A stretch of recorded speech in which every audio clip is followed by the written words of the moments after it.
Good morning, good morning, good morning everyone! Welcome to my Blagadag again guys. So for today's video, ito pala yung mga kaganapan namin last night. So guys, yesterday it's my father-in-law birthday guys. Pero yun na nga, wala na siya dito sa mundo. Nasa kay Jesus na siya no. At syempre guys, di man dyan na to na makalimtan guys nga i-celebrate gihapon ang ilahang mga birthday. Although wala na sila guys, no. So mao to guys, no. So ayan, meron na pala kaming nabiling manok, mga 1.5 kilo na manok at saka 1 kilong pork to mga guys. So syempre, minarinate muna natin bago natin yan i-barbecue, 'di ba guys? Ganun naman talaga ang ginagawa. So dito nga pala guys is gumamit lang ako ng Mamacita's marinade ang nakalagay sa pack. 'Yun ang ginamit namin, tas nagdagdag lang din pala ako dito guys ng patis at saka kalamansi mga guys. So ayan, dahil okay na yan, so set aside muna natin, lagay natin sa ref mga guys para mas manuot talaga yung lasa ng ating barbecue dyan. So ayan guys.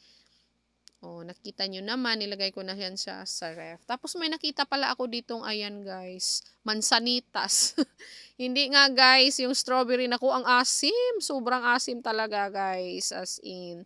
So ayan, dahil nasa 4:39 PM na to mga guys. So ayan, umpisahan na natin ang magtuhog ng barbecue mga guys. Magtuhog ba rin ba yung Tagalog nito guys? Ay naku guys, hindi talaga ako magaling sa Tagalog. So bahala na kayo dyan sa mga nanonood. Nakikita nyo naman yung video ko kung ano yung ginagawa ko. Kaya sundan nyo na lang din kung gusto nyong malaman kung masarap talaga pag ganitong barbecue guys. So ayan, dahil okay na yan. So tara guys, samahan nyo kami sa labas.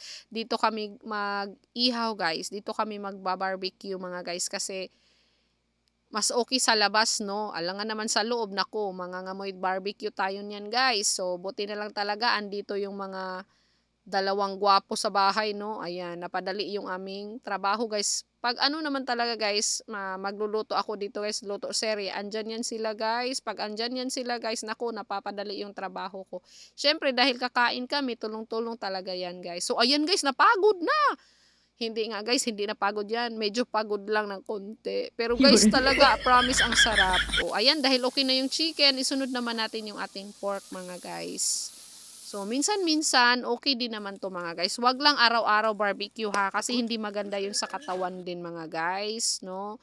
Minsan-minsan, okay lang din naman. So, ayan, dahil okay na to mga guys, ayan, luto na yan mga guys. So, ayan, luto na nga, sabi ko. So, isunod naman natin yung ating inihaw na isda. So, ganyan ang ginagawa namin sa inihaw na isda guys. Mas masarap siya. Nilagyan namin ng sour seasoning, nor seasoning. Tapos may mga lamas, tapos mantika. Guys, yung mainit-init talaga. So, yun lang po. Yan pala yung ulam last night. Thank you everyone for watching. See you in my next vlogadag. Bye-bye everyone. God bless us all.